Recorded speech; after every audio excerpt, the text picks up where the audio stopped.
Flop के बारे में पढ़ेंगे।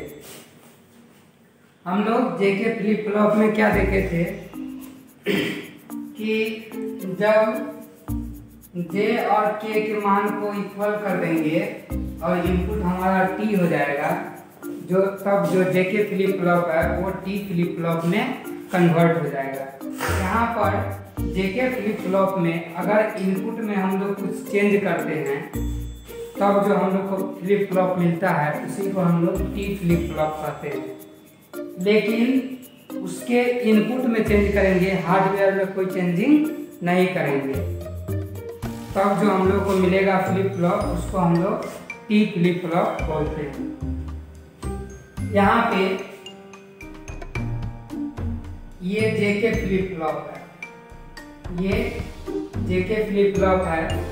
अब यहाँ पे क्वेश्चन है कि जे यहाँ है, के यहाँ है, तो के ऊपर और जे नीचे नहीं हो सकता, कहीं भी हो सकता है, उससे कोई दिक्कत नहीं है। लेकिन जनरली एबीसीडी में सबसे पहले जे आता है, इसीलिए हम लोग जे और के को ऊपर जे और नीचे के को लिखते हैं। उसके बाद जेके फ्लिप फ्लॉप में अगर जे और के वैल्यू को हम लोग क्या कर दे, इक्वल कर दे और इसके इक्वल में एक इनपुट लगा दे टी, तो वही हमारा क्या होता है, टी फ्लिप फ्लॉप। हम लोग जेके फ्लिप फ्लॉप के केस में जो उसका ट्रूथ टेबल था वो पूरा ट्रूथ टेबल देखे थे। यही जो था वो हमारा जेके फ्लिप फ्लॉप का ट्रूथ टेबल है। इसी ट्रूथ टेबल से हम लोग टी फ्लिप फ्लॉप को क्या करेंगे, डिजाइन करेंगे।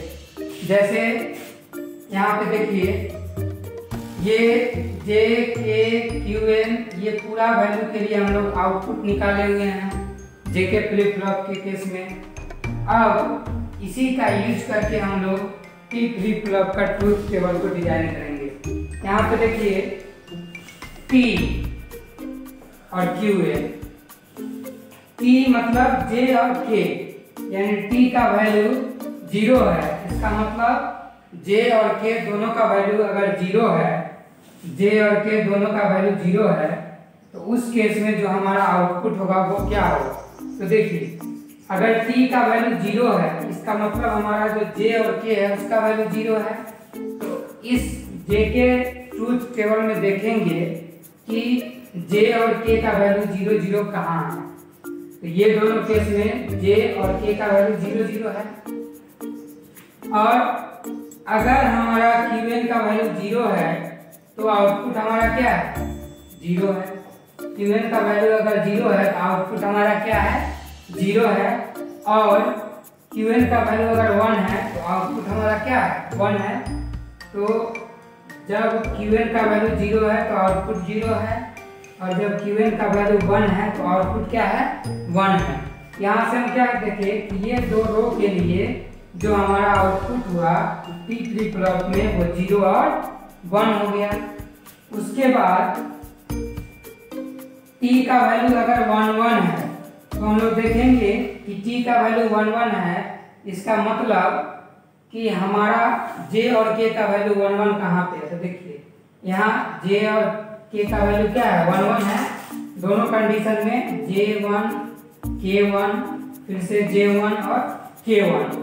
तो इसमें अगर Qn का वैल्यू 0 है तो वैल्यू हमारा आउटपुट 1 है, अगर Qn का वैल्यू 1 है तो आउटपुट क्या है, 0 है। तो ये दोनों से टी फ्लिप फ्लॉप का यहाँ से हमारा क्या निकल गया, ट्रूथ टेबल। यानी जो जेके फ्लिप फ्लॉप का ट्रूथ टेबल था उसी को रिलेट करके हम लोग टी फ्लिप फ्लॉप का क्या निकाल लिए, ट्रूथ टेबल।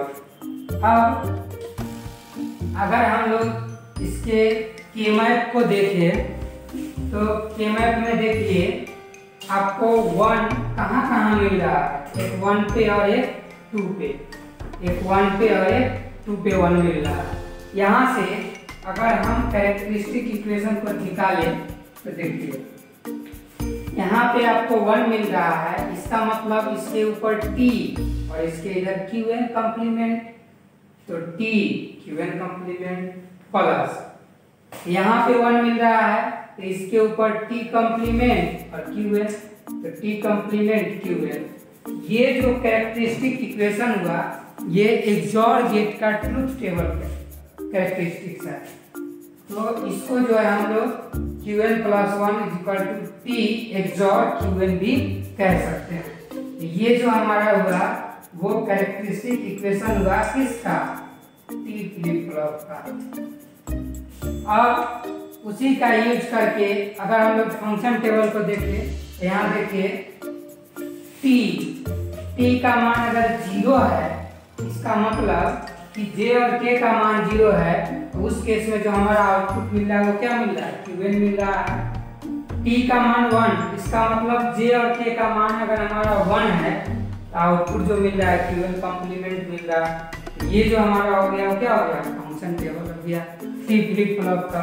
फिर अगर हम इसके एक्साइटेशन टेबल की बात करें तो देखिए Qn और Qn+1 0 0, Qn और Qn+1 0 0 कहाँ पे है, यहाँ पे है देखिए Qn और Qn+1 0 0, फिर Qn और Qn+0 0। ये दो कंडीशन में क्या है, Qn और Qn+1 का वैल्यू 0 0 है।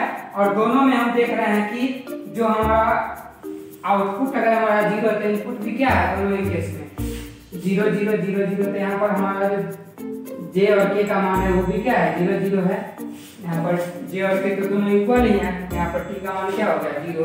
उसी तरह से 0 1 और 1 0 1 1 अगर हम देखेंगे 0 1 1 0 1 1 0 1 1 0 1 1 यहाँ पे, तो इसके अकॉर्डिंग जो है वो हमारा T का वैल्यू क्या हो जाएगा, 1 हो जाएगा, 1 हो जाएगा। और फिर यहाँ पे T का वैल्यू क्या हो जाएगा, 0 हो जाएगा। जब Qn और Qn+1 का वैल्यू 1 1 है, यानी Qn और Qn+1 का वैल्यू दोनों का 1 1 है, तो उस केस में जो T का वैल्यू है क्या हो जाएगा, 0 हो जाएगा।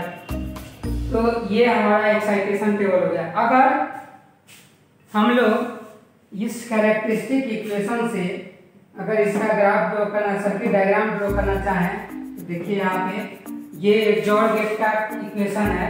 तो XOR गेट यहाँ हो गया, ये इसका आउटपुट हो गया और ये T फ्लिप फ्लॉप का क्या हो गया, इनपुट हो गया। तो ये हमारा क्या हो गया, सर्किट डायग्राम। इस तरह से हम लोग क्या देखे कि जो हम लोग का JK फ्लिप फ्लॉप था उसके इनपुट में अगर हम लोग कुछ चेंजिंग करते हैं तब जो फ्लिप फ्लॉप हमको मिलता है उसी फ्लिप फ्लॉप को हम लोग T फ्लिप फ्लॉप कहते हैं, except change in the hardware. उसके हार्डवेयर में कोई चेंजिंग नहीं करना है। तो आज के इस वीडियो में अगर कोई डाउट है तो आप कमेंट बॉक्स में जा कर के लिखिए और जितना ज़्यादा से ज़्यादा हो चैनल को सब्सक्राइब कीजिए।